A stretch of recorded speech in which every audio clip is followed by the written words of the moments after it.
Hi friends. So we have seen in the last tutorial what are the different ways one can deal with the continuous value feature, and we have seen that four different method of analyzing and dealing with this continuous value.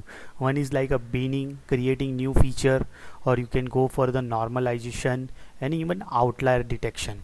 Now let's see another four way to deal with this different continuous value feature. Let's start with the PCA.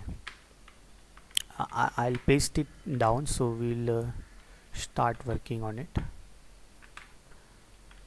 So first one is a PCA. What does the PCA means? PCA means the acronym for the principal component analysis.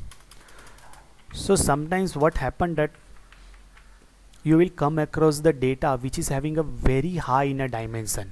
So whatever data maybe you are dealing with till now, it has a 10 dimension, even a 10 20 dimension, 30 dimension, that's still okay while analyzing the data. But suppose you have a data which is having a 10,000 dimension.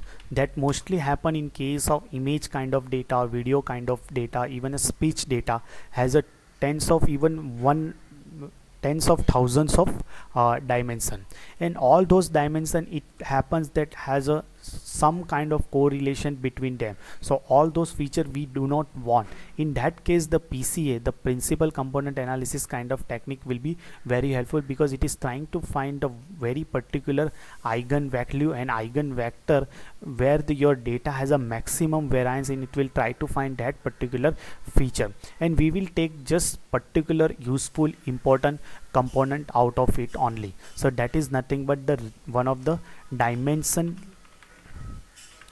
reduction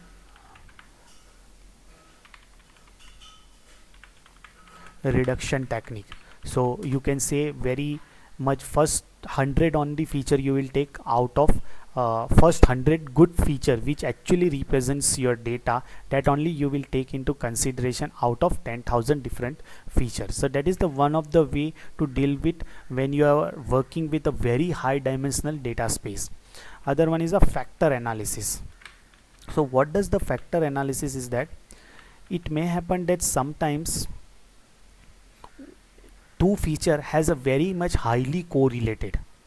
So either you take one first feature or you can take second feature for the analysis. It has no very much impact, because both this feature together won't contribute very well into system.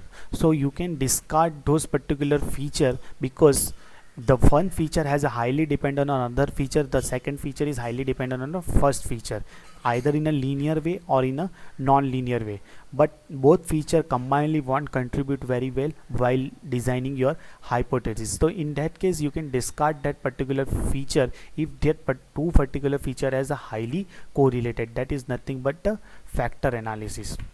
One is the transformation. So transformation means, so sometimes you came across the data where your all those data lies in one particular range, and other particular range there is a very few amounts of data are being situated. So that is a very much skewed distribution. So I'll show you with example skew distribution. Let's take some image. So you can say that, let's see this image. So all those data you can see in this distribution are right at the right side, it is been distributed, and the left side there is a very low frequency datas are available. So even mean is left skewed. So in the left side this whole graph is been skewed, but all data has been situated on the right side. So in that case, how to deal with data? So you can apply kind of log transformation or any other kind of linear transformation. So in that case your graph will become somewhere like all those data has been available here also and here also, and there is no very much impact after transforming this non-linear transformation or any kind of log transformation on the top of data. Let's see another way to deal with this date time feature. So date time feature has a number of values, like dates are available in mm, dd, yyyy, then hour, minute and second format. So you can say that there is a number of features like in which month particular phenomena occur, on which day of the month, in which year, at which hour, minute or second this happen. So you can what you can do that you can just split all those data into multiple feature like a month, day, year. Sometimes it happens that month and year will be very important, on which day particular feature has occurred, that has not very much relative. So you can even discard that particular day and you can just keep month and year only. So once you split those data into month and year, you can further analysis like you can create a histogram even on the top of it. So histogram will be like on particular month January what has happened, on particular month February what has happened. So you can deal with this date time feature while splitting your full date time full object into multiple feature, and you can treat it like a continuous value, and after that you can apply all those continuous value feature analysis technique like a histogram. And if you want to go with let's say year, so you can even calculate the new feature out of year.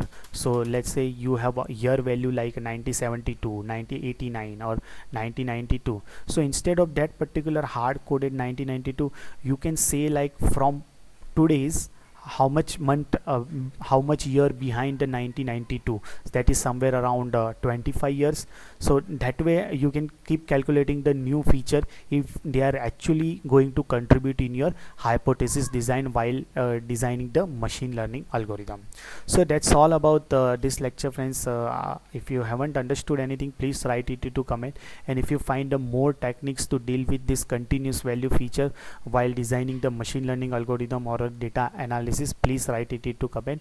And if you haven't subscribed my channel, please do subscribe it. At last, thank you guys for the watching.